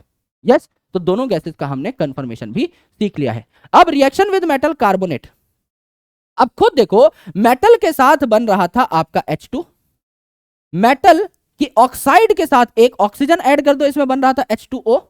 अब यहां क्या है? Metal carbonate, carbonate CO3, metal carbonate CO3 है, यहां पर CO3 है तो एक CO2 भी निकाल दो, कुछ याद करने की जरूरत ही नहीं मेरे भाई। सॉल्ट और वाटर तो पहले भी निकल रहा था जब मेटल ऑक्साइड के साथ रिएक्ट कर रहे थे, यहां CO2 और निकाल दो क्योंकि कार्बोनेट है ना, कार्बोनेट यानी CO3 है, इसके अंदर CO2 निकाल दो। जैसे कि यहां पर आपका क्या हो जाएगा? Na2CO3 है, तो इसको जब एसिड में डाला तो मेरे भाई NaCl नाम का सॉल्ट बना, CO2 और वाटर मिल गया, बात खत्म। यहां से आपका Cl आ गया, यहां से आपका Na आ गया, यहां CO3 था, इससे CO2 निकल गया और यहां पर एक O था, ये 2H के साथ मिलके वाटर बना बैठा, यानी CO2 निकालनी है, सिंपल सी बात है। करेक्ट, कोई रिएक्शन नहीं दिखाएगी ये वाली जो कार्बोनेट है, ये बेस के साथ, सिर्फ एसिड के साथ रिएक्ट करती है। क्यों? क्योंकि ये खुद बेसिक है तो बेस बेस का रिएक्शन होता नहीं है। सिमिलरली आपका जो मेटल हाइड्रोजन कार्बोनेट है, ये रिएक्शन भी एकदम सेम है, कार्बोनेट वाला ही, सॉल्ट वाटर और H2O इसमें मिलेगा। ये भी आपका बेस के साथ रिएक्ट नहीं करेगी क्योंकि ये खुद भी बेसिक होती है। तो NaHCO3 यहां ले लिया, बाय कार्बोनेट या यहां पे हाइड्रोजन कार्बोनेट ले लिया। अब यहां पर क्या हो गया? यहां पर HCl डाला तो सेम आपका NaCl बन गया, यहां से Cl, यहां से Na, और यहां पर आपका बन गया H2O है ना, और यहाँ पर CO2 निकल गया। ये सारी की सारी चीजें हुई। तो मेटल हाइड्रोजन कार्बोनेट भी बेसिस के साथ रिएक्ट नहीं करती क्योंकि खुद बेसिक होती है। तो metal carbonate and metal hydrogen carbonate are basic in nature, that's why they do not react with base. और जब ये एसिड के साथ रिएक्ट करेंगी तो सॉल्ट वाटर तो बनेगा ही, लेकिन ये कार्बोनेट्स हैं तो कार्बन डाइऑक्साइड भी एक्स्ट्रा मिलेगा। कार्बोनेट से ही कार्बन डाइऑक्साइड शब्द आप डेराइव कर सकते हो, करेक्ट। अब देखो मेरे भाई, यहां पर एसिड और बेस की स्ट्रेंथ हम कैसे बताते हैं। जैसे हमने एक शब्द इस्तेमाल किया था एकदम शुरुआत में, जिसे हम कह रहे थे strong acid weak acid, strong base weak base. हम कैसे बता रहे हैं कि कोई एसिड स्ट्रॉन्ग है या कोई बेस स्ट्रॉन्ग है या कोई एसिड वीक है या कोई बेस वीक है, हम कैसे बता रहे हैं। There are several indicators, there are several measurements जिनसे हमें पता लगता है कि कोई एसिड कितना एसिडिक है, कोई बेस कितना बेसिक है, या कोई एसिड कितना कम एसिडिक है या कोई बेस कितना कम बेसिक है। ये हमें कुछ कैलकुलेशन से पता लगता है। तो हम पीएच नापते हैं मेरे भाई, पीएच मतलब पोटेंसी ऑफ हाइड्रोजन, है ना। तो हमें पता लगता है कि एक सॉल्यूशन में H+ आयंस कितने हैं। यस, तो ये जो पीएच है ये एक स्केल पे नापा जाता है जो कि 0 to 14 आपका रेंज कर रहा होता है। यानी पीएच जो है मिनिमम आपका 0 हो सकता है, मैक्सिमम आपका 14 हो सकता है। ये लेस देन 7 होता है एसिड्स के लिए, यानी यहां से लेकर के यहां तक एसिड है, इसके बाद आपके बेस है, और ये जो बीच में आ रही है एकदम न्यूट्रल, ये जो आपकी पट्टी है इस पे 7 जो पीएच आ रहा है ये आपका न्यूट्रल है, यानी एकदम साफ पानी का ये क्या हो जाएगा, ये आपका पीएच हो जाएगा। तो एसिड जो है ये खूब सारे प्रोटॉन रिलीज करते हैं। तो अगर किसी सोल्यूशन में प्रोटॉन्स खूब सारे हैं, H+ आयंस खूब सारे हैं, इसका मतलब वो जो सोल्यूशन है वो एसिडिक है, उसका पीएच कम आएगा, लेस देन 7 आएगा। और अगर कोई सोल्यूशन है जिसमें आपके H+ आयंस काफी कम है, अब बेस तो H+ आयन रिलीज करते नहीं है, तो बेसिस में H+ आयंस कम हो जाएंगे, एकदम ही कम हो जाएंगे, एंड अल्टीमेटली इनका पीएच जो है मोर देन 7 हो जाएगा। तो यूनिवर्सल इंडिकेटर क्या है मेरे दोस्त, यूनिवर्सल इंडिकेटर है आपका पीएच पेपर, यानी एक ऐसा पेपर जिसको आप किसी भी सब्सटेंस पे लगाइए वो आपको एक कलर दे देगा, उस कलर को देख के आपको पता लग जाएगा कि कितना पीएच है। समझ लीजिए पीएच पेपर मेरे पास है, पीएच स्ट्रिप मेरे पास है, मैंने इस स्ट्रिप को क्या किया, एक साबुन पे लगाया, और साबुन पे लगा करके, गीली साबुन पे लगा करके मैंने देखा मेरे पास एक मीटर रहेगा ऐसा सा, मैं उससे मिलाकर देखूंगा कि ये कलर कौन से लेवल पे आ रहा है। समझ लीजिए इस लेवल पे आया, ऐसा सा कलर आया, तो मुझे पता लग जाएगा साबुन का जो पीएच है ये लगभग इतना इतना है, 10.2 के आसपास है, या इतना कुछ आया तो मुझे पता लग जाएगा कि ये जो पीएच है ये लगभग 11 के आसपास है, एंड सो ऑन। इस हिसाब से मैं किसी भी चीज पे अपना पीएच पेपर रखूंगा, उसका पीएच मुझे पता लग जाएगा, उसको मैं इस स्ट्रिप से नाप सकता हूं। तो जैसे जैसे आप इस साइड जा रहे हैं, 0 to 14 अगर जा रहे हैं, 0 to 14 अगर जा रहे हैं, तो आप एसिड से बेस की साइड जा रहे हैं, है ना। तो बीच में 7 है न्यूट्रल पीएच, इसके ऊपर अगर आप जा रहे हैं तो बेसिक कंडीशन बढ़ रही है, यानी यहां पे स्ट्रॉन्गेस्ट बेस होंगे, यहां आपके पानी के आसपास वीकेस्ट बेस होंगे। यहां पर अगर आप जा रहे हो 7 से 0 की तरफ, तो यहां पर एसिडिक नेचर बढ़ रहा है, यानी यहां पे स्ट्रॉन्गेस्ट एसिड होंगे, यहां पे आपके क्या होंगे, यहां पर आपके वीक एसिड होंगे। तो यहां पे स्ट्रॉन्गेस्ट एसिड्स, वीक एसिड्स, फिर न्यूट्रल कंपाउंड्स, फिर आपके वीक बेस, और फिर आपके स्ट्रॉन्गर बेस। इस हिसाब से आप स्ट्रॉन्ग एसिड से स्ट्रॉन्ग बेस की तरफ मूव करते रहते हैं। कुछ आपके डेटा दे रखे हैं एनसीईआरटी के अंदर, उनको देख लेते हैं। जैसे आपका जो गैस्ट्रिक जूस है, आपके पेट में जो जूस बनता है डाइजेशन के लिए, वहां एक और एसिड होता है कॉल्ड HCl, हाइड्रोक्लोरिक एसिड, जो आपके पेट में एसिडिटी भी कॉज करता है, डाइजेशन में भी हेल्प करता है। उसका पीएच 1.2 है, हाईली एसिडिक, किसी भी चीज को तोड़ने फोड़ने की ताकत ये रखता है। लेमन जूस जो है ये थोड़ा कम एसिडिक है, 2.2 के आसपास, है ना। आपका जो ब्लड है ये 7.4 पीएच लेकर बैठा रहता है, बहुत इंपॉर्टेंट है याद करना। अगर 11th में आप बायोलॉजी लेते हैं तो हम बताएंगे आपको कि ये 7.4 पीएच क्यों इंपॉर्टेंट है। अगर ये पीएच मेंटेन नहीं हो पाया तो आपकी जान भी जा सकती है, इतना सेंसिटिव होता है पीएच। यस, तो 7.4 होना चाहिए ब्लड का पीएच। मिल्क ऑफ मैग्नीशिया का पीएच है 10।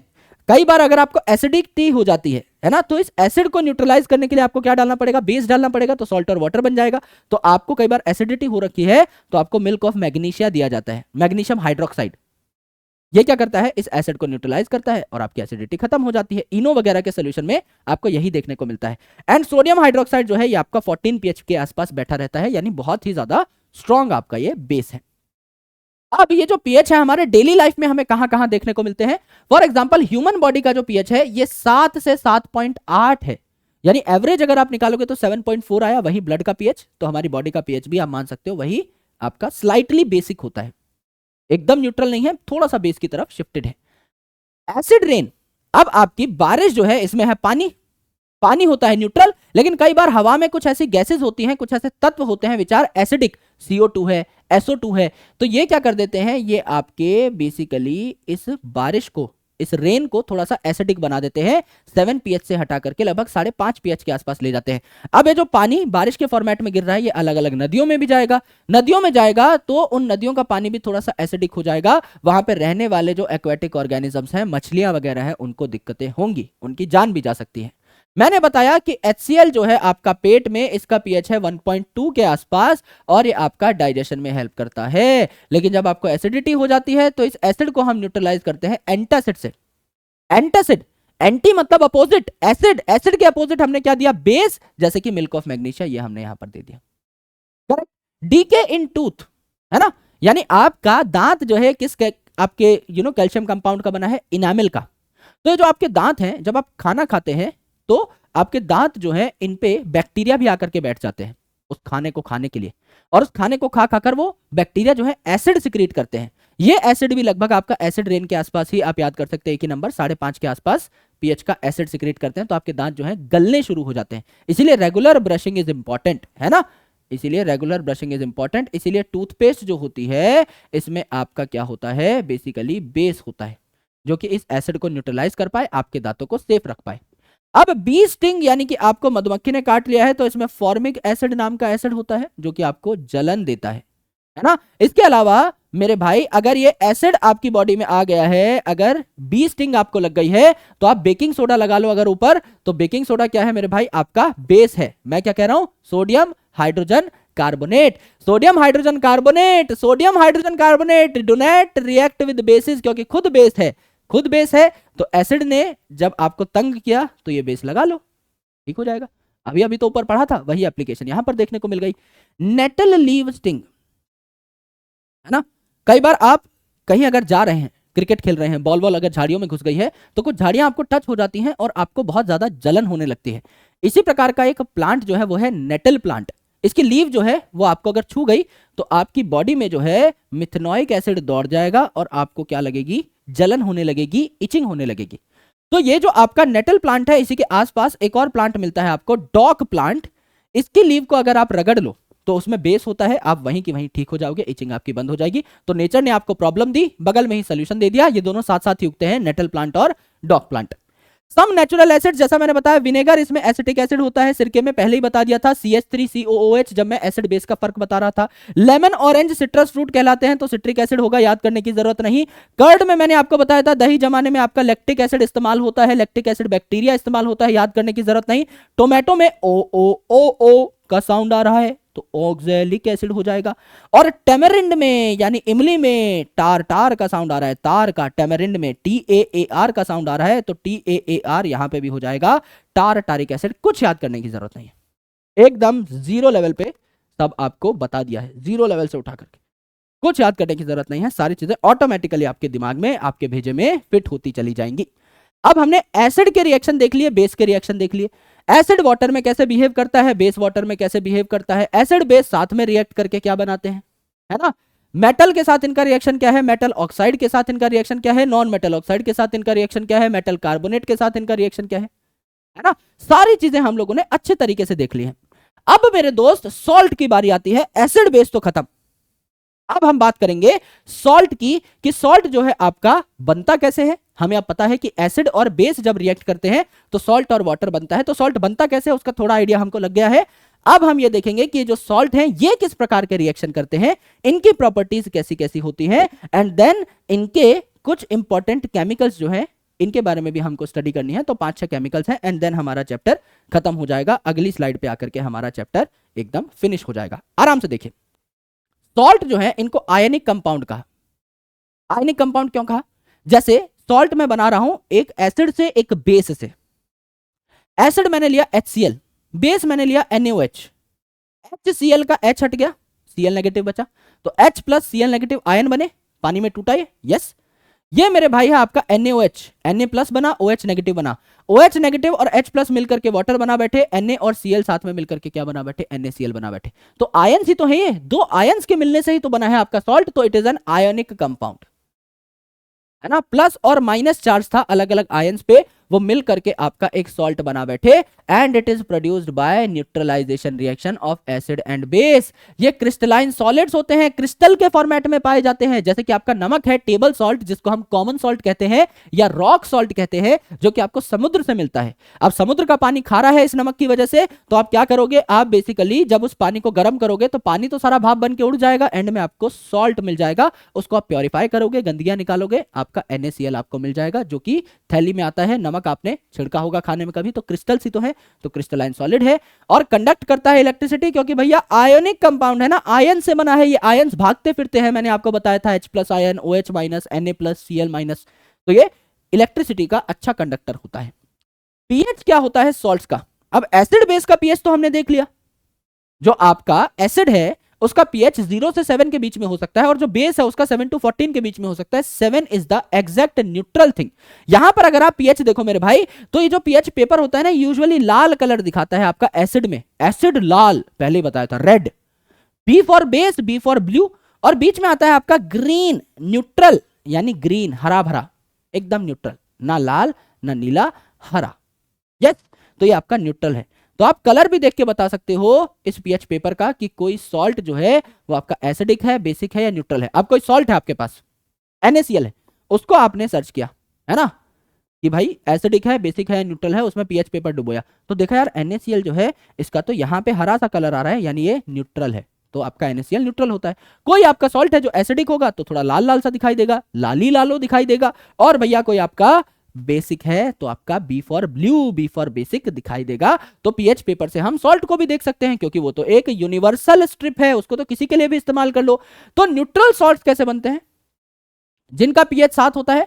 स्ट्रॉन्ग एसिड और स्ट्रॉन्ग बेस को अगर मिलाया, दोनों ही स्ट्रॉन्ग हैं, दोनों की ताकत बराबर है, तो वाटर बनेगा और सॉल्ट बनेगा, दोनों ही न्यूट्रल होंगे। एसिड और बेस दोनों ने एक दूसरे को न्यूट्रलाइज कर दिया ताकत में, तो NaOH स्ट्रॉन्ग बेस, HCl आपका स्ट्रॉन्ग एसिड, वाटर बन गया, और NaCl बन गया न्यूट्रल सॉल्ट।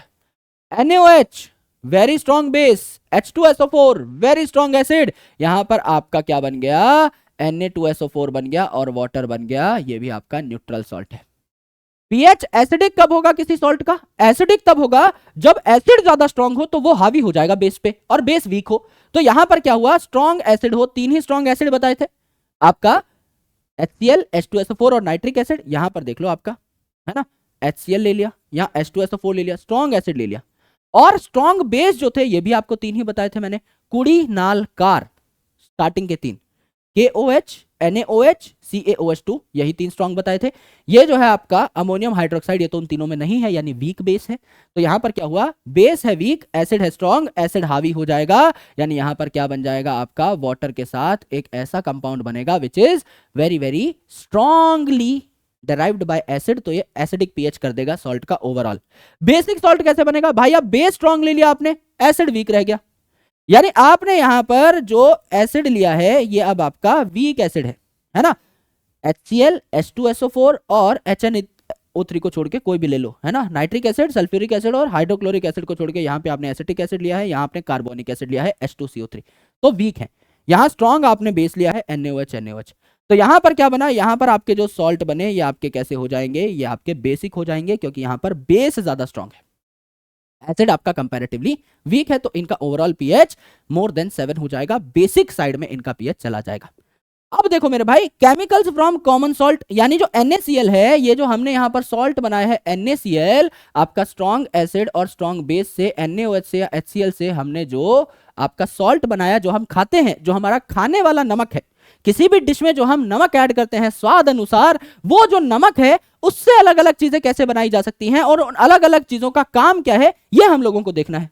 आराम से देखिए, NaOH पहली चीज बनाई, that is caustic soda, NaOH caustic soda. Sir हम लोगों ने तो NaOH और HCl से ही NaCl बनाया, यहां हम NaOH उल्टा बना रहे हैं, प्योरिफाइड है। आराम से सुनो कैसे बना, यहां पर एक प्रोसेस है जिसको हम लोगों ने कहा क्लोर एल्कली प्रोसेस।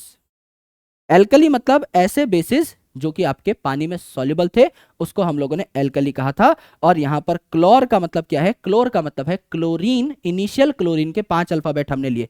तो यहां NaCl है, NaCl यानी कॉमन सॉल्ट ले लिया और इसमें खूब सारा पानी हम लोगों ने डाल दिया। यस, NaCl लिया और इसमें खूब सारा पानी हम लोगों ने डाल दिया। तो ये जो आपका NaCl है, इसको जब पानी में मिलाया तो इसे कहते हैं द सोल्यूशन ऑफ ब्राइन। यानी मेरे भाई ये जो NaCl है, ये जो नमक है, इसको जब पानी में घोला तो इसे ब्राइन सोल्यूशन कहते हैं। इसमें जब हमने पानी बढ़िया तरीके से डाला NaCl में, ब्राइन सोल्यूशन जब बना तो NaOH निकला और यहां से H2 और Cl2 आपको देखने को मिली। क्या हुआ? आराम से देखिए, ये आपका क्या किया है मैंने, यहां पर NaCl लिया है और इस NaCl को मैं तोड़ रहा हूं। यहां पर सिर्फ पानी नहीं लिया है, पानी के साथ साथ मैंने इस पानी में करंट भी पास करा है। यानी मैं यहां पर क्या कर रहा हूं? इलेक्ट्रोलिसिस कर रहा हूं। ये जो आपका NaCl है, इसको पानी की प्रेजेंस में मैं तोड़ रहा हूं। तो NaCl को पानी की प्रेजेंस में तोड़ा तो आपका NaOH मिला। Na जो है वाटर के OH के साथ रिएक्ट कर दिया और अलग से निकल गई आपकी H2 और अलग से यहां पे निकल गया आपका Cl2। तो यहां पर अगर आप देखें तो कैथोड पे, यानी आपके कैथोड पे क्या देखने को मिलेगा? Anode is positive, cathode is negative. तो कैथोड की स्पेलिंग में H आ रहा है तो यहां NaOH भी यहीं पे मिलेगा और H2 भी यहीं पे मिलेगा। और एनोड पॉजिटिव होता है और क्लोराइड आपका नेगेटिव होता है, तो पॉजिटिव के पास ही नेगेटिव जाएगा। तो क्लोरीन जो है ये एनोड पे मिलता है, हमेशा याद रखना, और कैथोड पे मिलता है आपके NaOH और H2। कैसे याद करोगे? कैथोड के नाम में ही H आ रहा है, बात खत्म। तो पॉजिटिव चीजें जो है वो कैथोड पे जाती हैं, नेगेटिव चीजें एनोड पे जाती हैं। कैटायन जाए कैथोडे, एनायन जाए एनोडे, जो लास्ट टाइम पढ़ाया था सेम टू सेम चीज वहीं यहां पर हो जाएगी। तो सिर्फ क्लोरीन आपका एनोड पे देखने को मिल जाएगा। यहां पर आपकी 3 चीजें बन रही हैं। ये प्रोसेस क्लोर अल्कली प्रोसेस इतना इंपॉर्टेंट क्यों है? क्योंकि यहां तीनों इंपॉर्टेंट चीज मिली है। जैसे क्लोरीन क्या है? Chlorine is a disinfectant. Chlorofluorocarbon जो पहले रेफ्रिजरेटर बनाने में इस्तेमाल होता था, अब तो आपको मैंने बताया है एनवायरमेंट वाले चैप्टर में कि अब इसको बैन कर दिया गया है। पहले रेफ्रिजरेटर्स बनाने में जो क्लोरोफ्लोरोकार्बन इस्तेमाल होते थे, क्लोरोफ्लोरो, क्लोरो आ रहा है नाम में, वो क्लोरीन इस्तेमाल करते थे। डिसइंफेक्टेंट, कोई स्विमिंग पूल साफ करना है, पानी जो पीने का है उसको साफ करना है, पेस्टिसाइड यानी पेस्ट को मारना है खेतों में, PVC यानी पॉलीविनाइल क्लोराइड के आप पाइप्स बना रहे हो या फिर तार बना रहे हो, है ना, तारों की जो कवरिंग होती है PVC की बनती है। तो बहुत अच्छे तरीके से इनको कमर्शलाइज किया जा सकता है, इनको बेचा जा सकता है। PVC is a good material. तो ये आपको इस प्योर क्लोरीन से बनता हुआ दिखाई देगा। H2 जो है ये फ्लेमेबल है मेरे भाई, है ना, पॉप की साउंड के साथ जलता है तो ये फ्यूल का काम कर सकता है। NH3 बनाने में भी आपका हाइड्रोजन इस्तेमाल हो सकता है, अमोनिया बनाता है, फर्टिलाइजर बनाता है खेतों में डालने के लिए, एज वेल एज मार्गरीन बनाता है। जैसे आपका मेयोनेज होता है ना, उस प्रकार से, है ना। तो एज अ चीज के अल्टरनेट में इसको यूज किया जाता है, अलग अलग फूड में खाने के लिए इसे मार्गरीन कहा जाता है।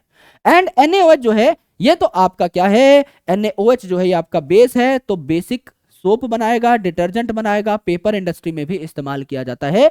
तो ये 3 प्रोडक्ट आपको यहां से मिले, क्लोरीन, हाइड्रोजन एंड आपका NaOH। तीनों ही अलग अलग काम आपके आ सकते हैं प्योरीफाइड फॉर्मेट में, इसीलिए क्लोर एल्कली प्रोसेस को इस्तेमाल किया जाता है NaOH बनाने के लिए, जिसको हम लोगों ने कॉस्टिक सोडा कहा।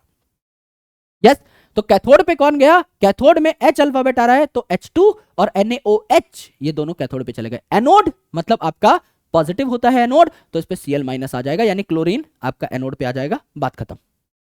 दूसरी इंपॉर्टेंट चीज यहां पर हम लोग बनाएंगे bleaching powder. Bleaching powder CaOCl2 कैसे बनाया? प्रिपरेशन में हम क्या करेंगे? कैल्शियम हाइड्रोक्साइड और इसको Cl से हम लोग क्या करा देंगे? Cl से हम लोग अटैक करा देंगे। Cl कहां से आया? ये जो लास्ट रिएक्शन में आपको प्योरीफाइड क्लोरीन मिला है, ये भी आप क्या कह सकते हो, यहां पे इसकी एप्लीकेशन लिख सकते हो, ब्लीचिंग पाउडर बनाने में भी इस्तेमाल होता है। ये जो क्लोरीन है ये यहीं पे उठा लिया और स्लेक्ड लाइम जो CO2 पास कराने पे मिल्की हो जा रहा था, वो स्लेक्ड लाइम यानी कैल्शियम हाइड्रोक्साइड हमने यहां पर ले लिया।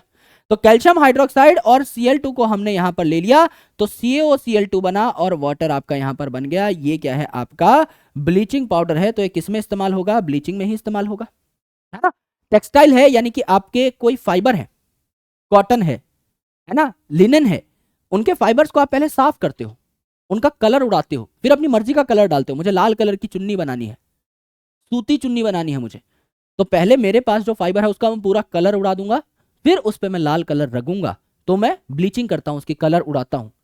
पेपर है, लकड़ी का कलर अलग है, हमें पता है लकड़ी से ही पेपर बनता है। लकड़ी का कलर तो डार्क ब्राउन था, हमारा पेपर सफेद कैसे है? ब्लीच कर दिया, कलर उड़ गया। यस, पतले पतले पेपर बन गए। फिर लॉन्ड्री, है ना। कोई आपका दाग वगैरह लग गया है, आराम से क्या कर सकते हो आप, ब्लीच कर सकते हो, कपड़ों को भी ब्लीच कर सकते हो, पेपर को भी ब्लीच कर सकते हो।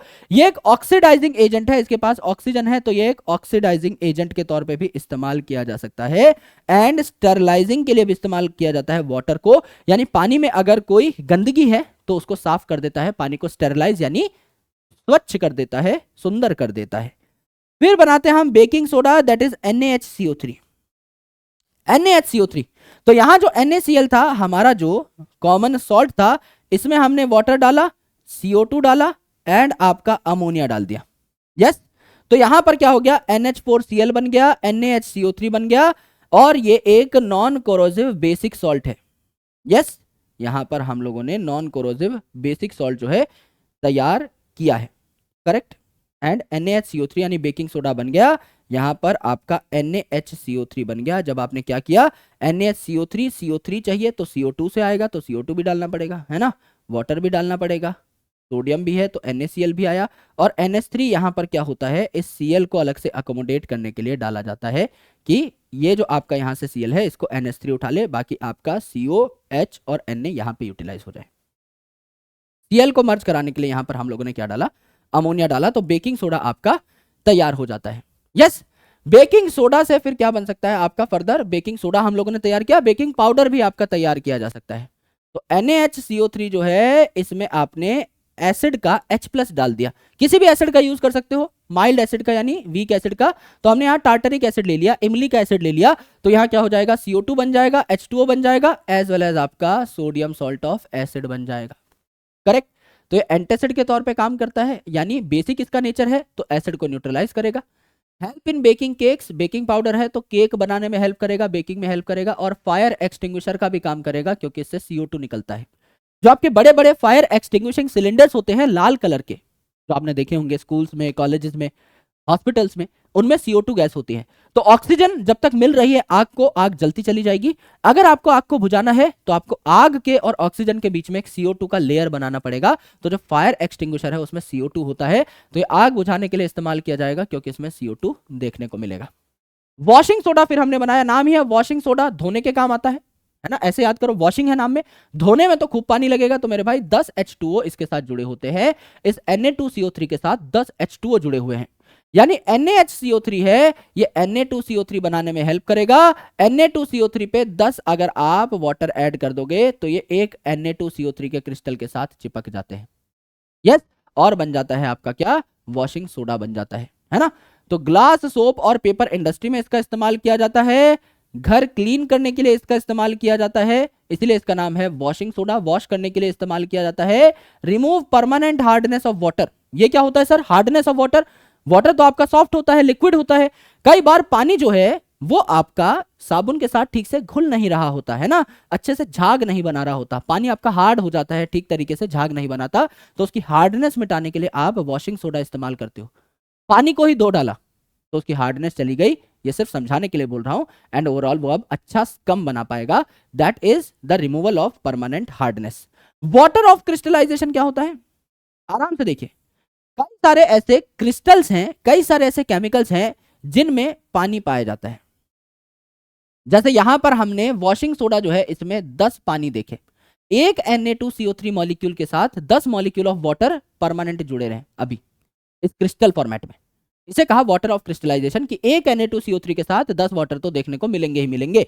तो यहां पर क्या हुआ, आपका एक Na2CO3 के साथ 10 पानी तो देखने को मिलेंगे ही मिलेंगे, एक CuSO4 के साथ 5 H2O तो मिलेंगे ही मिलेंगे, एक आपके आयरन सल्फेट के साथ 7 H2O तो मिलेंगे ही मिलेंगे, और एक कैल्शियम सल्फेट के साथ 2 H2O तो मिलेंगे ही मिलेंगे, इसे हम जिप्सम कहते हैं, है ना।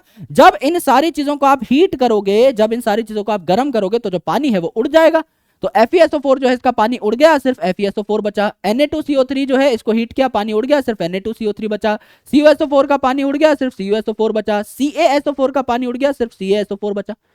यानी आप क्या करते हो, जब इनको हीट करते हो तो ये वाटर ऑफ क्रिस्टलाइजेशन निकल भी जाता है, लेकिन जब ये क्रिस्टल के फॉर्मेट में होंगे, जब FeSO4 क्रिस्टल के फॉर्मेट में होगा तो ये कुछ पानी लेकर के बैठा होगा, इसे वाटर ऑफ क्रिस्टलाइजेशन कहते हैं। तो फिक्स्ड नंबर ऑफ वाटर जो कि आपका एक मॉलिक्यूल ऑफ सॉल्ट के साथ अटैच होते हैं। जैसे एक FeSO4 सॉल्ट के साथ 7 वाटर अटैच हैं, तो 7 is its water of crystallisation. ये 3-4 ही आपको याद करने हैं। अब प्लास्टर ऑफ पेरिस, बचपन में या जवानी में किसी ना किसी का हाथ पैर टूटता हुआ आपने जरूर देखा होगा, तो उनके हाथ पे प्लास्टर लगाया जाता है, वो जो है आपका पीओपी है। अलग अलग त्योहार आते हैं तो अलग अलग मूर्तियां बनाई जाती हैं, है ना, वो भी पीओपी की ही बनती हैं। कुछ आपके सरफेसेस है उनको स्मूथ करना है ना, तो भी आपका पीओपी का प्लास्टर का इस्तेमाल किया जाता है। घरों में भी प्लास्टर कराया जाता है कई बार। तो मेरे दोस्त ये जो प्लास्टर ऑफ पेरिस है, ये जो पीओपी है, बनता कैसे है? ये जो है इसका फॉर्मूला है CaSO4 इंटू हाफ H2O। ये क्या बात हुई? CaSO4 हाफ H2O, मतलब एक H2O जो है ये 2 CaSO4 के साथ जुड़ा होगा, ऐसा कह सकते हैं आप, क्योंकि हाफ H2O जो है ऐसा तो कुछ होता नहीं है। इसका मतलब एक CaSO4 मॉलिक्यूल के साथ हाफ H2O है, यानी कहने का ये मतलब है दोनों को डबल कर दो, एक पानी है आपका 2 CaSO4 के साथ। यहां भी हमने मिलता जुलता कुछ देखा था, CaSO4 plus 2H2O, CaSO4 plus 2H2O, जिसको जिप्सम कहा। तो ये जो CaSO4 प्लस 2H2O है, इसको हम लोगों ने गर्म कर दिया 100 डिग्री सेल्सियस पे। इसको जब हमने गर्म कर दिया मेरे भाई, तो CaSO4 में आधा पानी बचा है, बस 1.5 पानी निकल गया। टोटल यहां पर 2 पानी थे, आधा बचा है, 1.5 निकल गया। धीरे धीरे आप हीट करते रहोगे, धीरे धीरे पानी निकलता रहेगा। ये जो जब आधा पानी बचा है, आधा मानी हेमी या सेमी, आप सर्कल पढ़ते हो ना, this is complete circle, this is semi circle या हेमी सर्कल। तो मेरे भाई यहां पर यह है आपका हेमी हाइड्रेट, हाइड्रेट मतलब पानी, तो आधा ही पानी का मॉलिक्यूल यहां पर है, यानी 2 CaSO4 के साथ एक पानी का मॉलिक्यूल यहां है ना। तो जिप्सम से पानी निकाल दिया तो प्लास्टर ऑफ पेरिस बना। इसमें दोबारा पानी डाल दो, ये जो 1.5 ग्लास पानी निकाला है ये वापस डाल दो, दोबारा से जिप्सम बन जाएगा, दोबारा से आपका हार्ड हो जाएगा, व्हाइट हो जाएगा। तो यही आप करते हो पीओपी करते टाइम। आप क्या करते हो, पहले जिप्सम से पीओपी बनाई, है ना, फिर पीओपी में पानी डाल दिया, वो आपका फिर से जिप्सम बन जाएगा, थोड़े टाइम में सूख जाएगा। ये है आपकी कंप्लीट बात। क्या क्या हम लोगों ने पढ़ा, मैं एक और बार रिवाइज करा देता हूं। सबसे पहले हमने पढ़े एसिड और बेस के डिफरेंसेस, किसका क्या टेस्ट है, किसका कितना पीएच है। एसिड जो है H+ आयन देता है और बेस जो है OH- आयन देता है, ये हमने सीखा। फिर हमने देखा अलग अलग इंडिकेटर्स कौन कौन से हैं। अगर वो कलर चेंज करने वाले इंडिकेटर्स हैं तो उनको कलर इंडिकेटर कहेंगे, अगर वो स्मेल चेंज करते हैं तो इन्हें ऑल्फैक्टरी इंडिकेटर कहा जाएगा। अब एसिड जो है ये वाटर में H+ आयन देता है, बेस जो है ये वाटर में OH- आयन देता है, यही इनकी मेन बात है। एसिड और बेस जब साथ में मिलते हैं तो वाटर निकलता है और सॉल्ट निकलता है, इसे न्यूट्रलाइजेशन रिएक्शन कहते हैं, क्योंकि पानी निकल रहा है। रिएक्शन विद मेटल, मेटल के साथ चाहे एसिड रिएक्ट करे चाहे बेस, आपका हाइड्रोजन गैस निकलेगी। Reaction with metal oxide, metal oxide जो है जनरली बेसिक होती है, तो बेसिक के साथ सिर्फ एसिड ही आपका रिएक्ट करेगा, और एसिड बेस जब रिएक्ट करेंगे तो सॉल्ट और वाटर निकलेगा। सिमिलरली आपका नॉन मेटल ऑक्साइड जो है ये आपकी कैसी होती है, एसिडिक, तो इनके साथ बेस ही रिएक्ट करेगा, सिर्फ एसिड बेस रिएक्ट करेगा, तो वही आपका सॉल्ट एंड वाटर निकलेगा।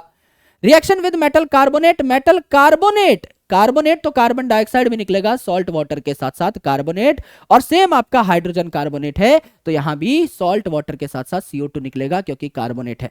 H2 गैस को पता लगाने के लिए आप क्या करेंगे कि निकल रही है कि नहीं, आप क्या करेंगे, पास एक जलती हुई मोमबत्ती लेके आएंगे, मोमबत्ती बुझ जाएगी H2 गैस से, H2 फूंक मार देगी मोमबत्ती के ऊपर और खुद पॉप की आवाज करके जलेगी। CO2 गैस से निकल रही है नहीं, कैसे पता करेंगे, उसे कैल्शियम हाइड्रोक्साइड के सोल्यूशन से पास कराइए, जो कैल्शियम हाइड्रोक्साइड है वो मिल्की हो जाएगा, CO2 की वजह से कैल्शियम कार्बोनेट बन जाएगा, which is basically milky white. Yes, यहां पर देखिए 0 से 7 तक का जो पीएच है ये एसिडिक है, 7 से 14 तक का बेसिक है, 7 जो है आपका एकदम न्यूट्रल है जो कि हरे कलर से दिखाया जाता है, एसिड आपका खतरे की घंटी यानी लाल कलर से दिखाया जाता है, और बेस जो है आपका ब्लू कलर से दिखाया जाता है। ये कुछ कॉमन आपके एसिड्स हैं जो हमारे नेचुरली देखने को मिलते हैं, आसपास हम इस्तेमाल करते हुए दिखाई देते हैं, एज वेल एज हमारे लाइफ में पीएच का क्या रोल था वो भी हम लोगों ने देखा। देन हम लोगों ने सॉल्ट बना लिया था NaCl, है ना। इस सॉल्ट से क्या क्या बना ये हम लोग यहां पर देख चुके हैं, कॉस्टिक सोडा बना NaOH, है ना। और जब NaOH बनाने वाला जो प्रोसेस है आपका क्लोर एल्कली जो प्रोसेस है, इसमें हमने देखा NaOH बन रहा है, H2 बन रहा है और Cl2 बन रहा है। इस Cl2 को इस्तेमाल करके हम लोगों ने क्या बना लिया था, ब्लीचिंग पाउडर बना लिया था। फिर हम लोगों ने NaCl से क्या बनाया, बेकिंग सोडा, फिर हम लोगों ने क्या बनाया, बेसिकली बेकिंग पाउडर, और फिर हम लोगों ने बनाया वॉशिंग सोडा, फिर हम लोगों ने बनाया पीओपी, यानी CaSO4 जो है कैल्शियम जो है उसका हार्ड कवर होता है बेसिकली पीओपी। तो कैल्शियम जो है ये अपने सल्फेट क्रिस्टल में 2 पानी लेके बैठा रहता है, इसे जिप्सम कहते हैं। अगर उस 2 पानी में से आपने 1.5 पानी निकाल दिया, सिर्फ आधा पानी बचा हुआ है, तो उसे हम पीओपी कहेंगे। आधे पानी में 1.5 पानी और डाल दो तो उसे दोबारा से जिप्सम कहने लग जाएंगे। ये आपकी पूरी की पूरी बात है। This is your complete acid basis and salts and I hope आपको पूरा का पूरा चैप्टर अच्छे तरीके से याद हो गया होगा। एक बार फटाफट चैट सेक्शन के अंदर लिख करके बताइएगा कि ये चैप्टर आपको याद हुआ या नहीं। इफ यस, अगर सारी चीजें समझ में आ गई हैं, याद आ गई हैं, दिमाग में सेट हो गई है, तो एक बार तारा रारा in the comment section please, या फिर वीपू सर ओपी in the comment section please. मैं मिलता हूं आपसे अगले सेशन में, जहां पर हम लोग अब चर्चा कर रहे होंगे एसिड बेसिस सॉल्ट्स के बाद मेटल्स एंड नॉन मेटल्स की। एंड देन हम लोग सबसे इंपॉर्टेंट चैप्टर को पढ़ने वाले हैं, कार्बन एंड इट्स कंपाउंड्स। क्योंकि जब आप 11th क्लास में जाएंगे तो आपको ऑर्गेनिक केमिस्ट्री पढ़ने को मिलेगी, जहां पर आप सिर्फ और सिर्फ कार्बन कंपाउंड्स के बारे में ही पढ़ते हैं। तो ऑर्गेनिक केमिस्ट्री के जो मेन 2 अनमोल रतन हैं वो है कार्बन और वैलेंसी सेटिस्फाई करने के लिए हाइड्रोजन। कार्बन के साथ हाइड्रोजन रहता ही रहता है। तो यहां पर हम लोग कार्बन और हाइड्रोजन के कई सारे कंपाउंड्स के बारे में पढ़ रहे होंगे, जिसे हम आप कह सकते हैं कि एक तरीके से ऑर्गेनिक केमिस्ट्री ही शुरू कर रहे होंगे। आपको 11th क्लास में 12th क्लास में ये सारे टॉपिक्स जो हैं काफी हेल्प करने वाले हैं। तो अभी हमारा जो मेन चैप्टर बचा हुआ है that is metal and non metals as well as उसके बाद कार्बन एंड इट्स कंपाउंड्स, तब हमारी केमिस्ट्री खत्म हो जाएगी।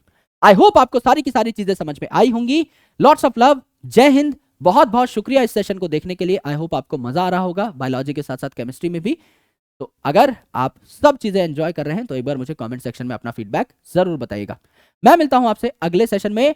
टेंशन लेने की जरूरत नहीं है, जैसा मैं कह रहा हूं क्वेश्चंस आएंगे, बैठ के सारे भाई सॉल्व करेंगे, उन्हीं क्वेश्चन से पेपर बनेगा। डोंट वरी, हर चीज विद टाइम होगी।